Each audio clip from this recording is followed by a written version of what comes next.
உலக மக்கள் எல்லோருக்கும் வணக்கம். நான் உங்கள் ஜி கோபால் பேசுகிறேன். இன்னைக்கு நம்ம எதை பத்தி பேச போறோம்னா சனி பகவானுடைய வக்கர பயிற்சி.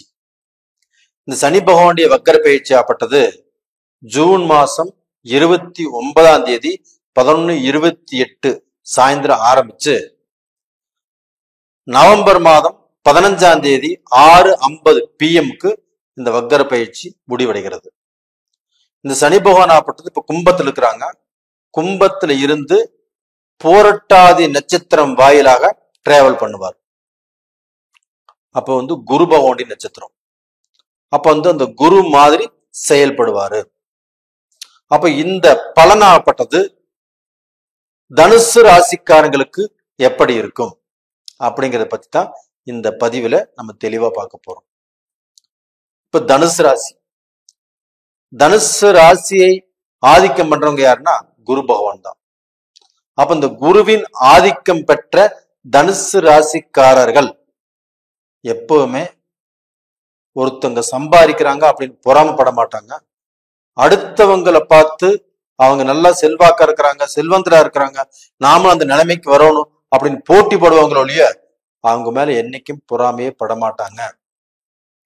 நல்லதை நினைப்பாங்க, கெட்டதுக்கு துணை போக மாட்டாங்க. இப்படி வாழ்றவங்க தான் தனுசு ராசிக்காரங்க. கடவுளே கதின்னு கிடக்கிறவங்க தான் தனுசு ராசிக்காரங்க.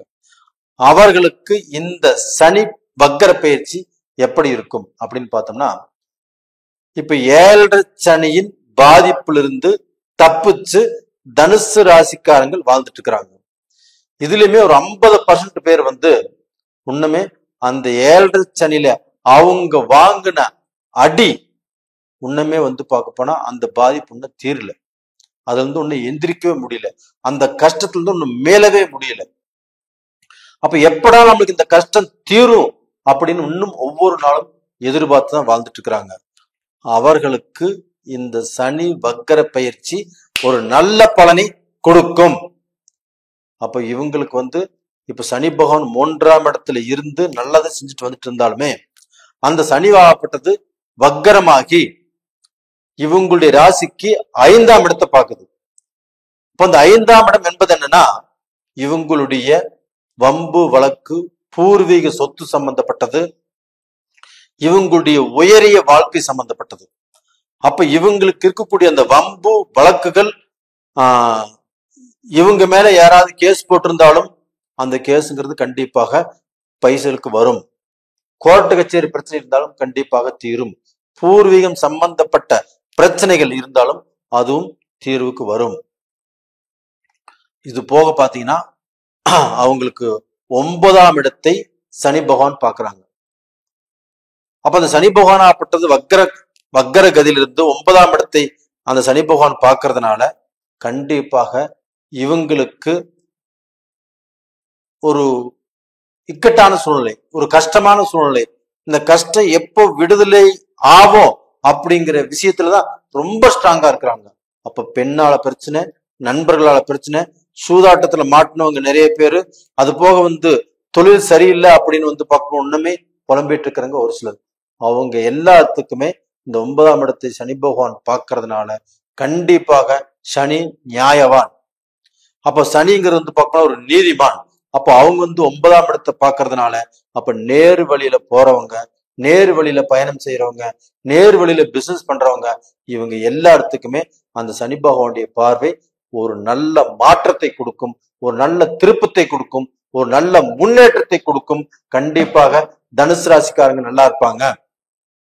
அப்ப தனுசு ராசியில பிறந்த ஆண்களாகட்டும் பெண்களாகட்டும் இந்த பீரியட்ல இந்த சனி பகவானுடைய வக்கர கதியில கண்டிப்பாக அவங்களுக்கு ஒரு வெளிச்சம் வரும். அப்ப இந்த சனி பகவானுடைய அனுகிரகமாகப்பட்டது நல்லா இருக்கும்.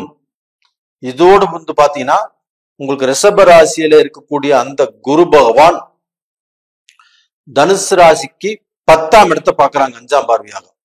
அந்த 10ஆம் இடம் என்பது என்னன்னா தொழில் ஸ்தானம். அந்த குரு பகவான் 10ஆம் இடத்தை பார்க்கறதுனாலையும் அந்த சனி பகவான் போரட்டாதி நட்சத்திரத்தின் டிராவல் பண்றதுனாலையும் அந்த குரு பகவான் ஆப்பட்டது 10ஆம் இடத்தை பார்க்கறதுனாலையும் அந்த தனுசு ராசிக்காரங்களுக்கு 10ஆம் இடம் என்பது தொழில் ஸ்தானம். அப்ப தனுசு ராசியில பிறந்தவங்க எப்படிப்பட்ட படிப்பு படிச்சு பட்டம் வாங்கி அந்த எவ்வளவு உயரிய பதவியில் இருந்தாலும் அந்த பதவியில கொஞ்சம் சிக்கல், கொஞ்சம் குழப்பம், கொஞ்சம் வேதனையில் இருக்கிறாங்க. அப்ப அந்த வேதனை எல்லாமே தீர்ந்து, அந்த வேலையில் இருக்கக்கூடிய பிரச்சனைகள் தீர்ந்து, இவங்க தொழில் இருக்கக்கூடிய பிரச்சனைகள் தீர்ந்து, இந்த காலகட்டத்துல கண்டிப்பாக தனுசு ராசிக்காரங்கள் வேலையில நல்லா இருப்பாங்க. அவங்க செய்யக்கூடிய பிசினஸ்ல நல்லா இருப்பாங்க. அவங்க செய்யக்கூடிய தொழில்ல நல்லா இருப்பாங்க. அவங்க செய்யக்கூடிய வியாபாரத்துல நல்லா இருப்பாங்க. அப்ப இதுல எல்லாமே பணம் போட்டோம், எடுக்க முடியல, எங்களுக்கு நஷ்டம் அப்படின்னு சொல்லிட்டு இருந்தவங்க எல்லாருமே இந்த காலகட்டத்துல கண்டிப்பாக நல்ல நிலைமைக்கு வருவாங்க. அவங்களுடைய நிலை மாறும், அவங்களுடைய கஷ்டம் தீரும். இது உறுதியாக நடக்கும். அது போக அதே குரு பகவான் ஆப்பட்டது இவங்களுடைய 12ஆம் இடத்தை பாக்குறாங்க. அது சனி பகவானும் இவங்களுடைய 12ஆம் இடத்தை பாக்குறாங்க. அப்போ இவங்களுக்கு விரய செலவுகள் வரக்கூடிய காலகட்டம்.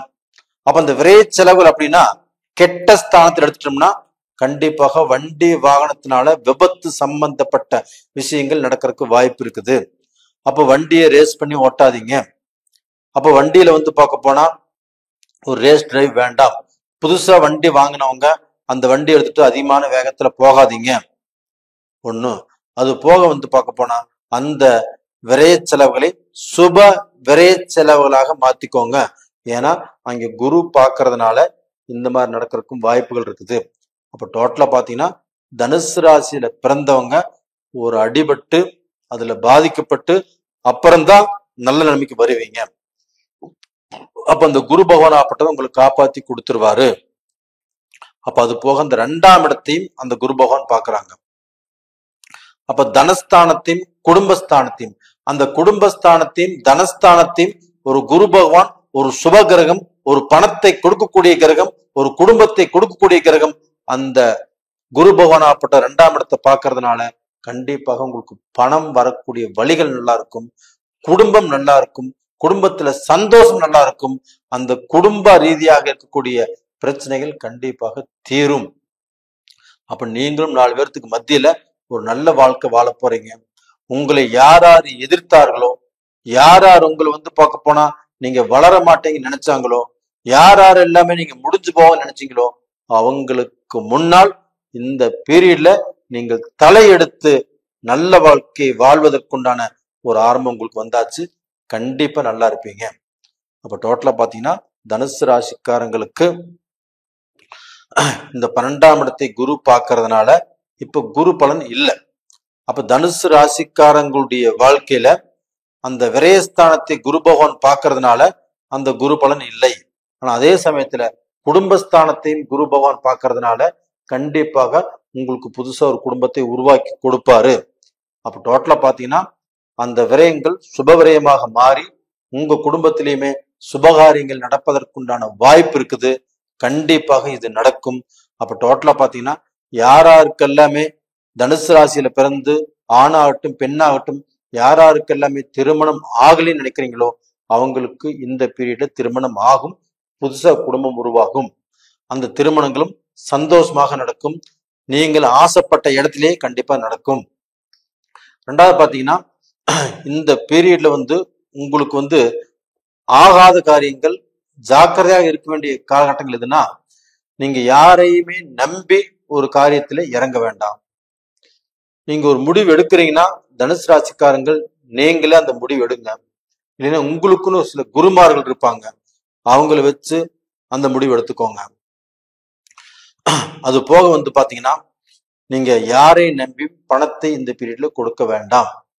அப்படி கொடுத்தால் உங்களுக்கு சரியான நேரத்துக்கு வராது. அந்த பணத்தாலேயே சிக்கல்கள் உருவாகும். அதே சமயத்துல குடும்ப ரீதியாக ஆண் பெண் இருவரும் நீங்கள் பேசக்கூடிய பேச்சு ஒருத்தர் மனசார நம்பி நல்லா வாழுங்க. நீங்க பேசக்கூடிய பேச்சுல கொஞ்சம் கவனமாக இருங்க. அப்ப நேயர்களே கண்டிப்பா நல்லா இருப்பீங்க. தனுசு ராசிக்காரங்களே கண்டிப்பாக உங்க வாழ்க்கையில் இது அற்புதமான ஒரு நேரம், நல்லா இருப்பீங்க. நேயர்களே நீங்க இந்த பதிவு உங்களுக்கு பிடிச்சிருக்குன்னு நினைக்கிறேன். பிடிச்சிருந்தா லைக் பண்ணுங்க, சப்ஸ்கிரைப் பண்ணுங்க, ஆல் அப்படிங்கிற பெல் பட்டனை பிரஸ் பண்ணிக்கோங்க. நேயர்களே உங்களிடமிருந்து விடைபெறுவது உங்களின் ஜி கோபால். நன்றி, வணக்கம்.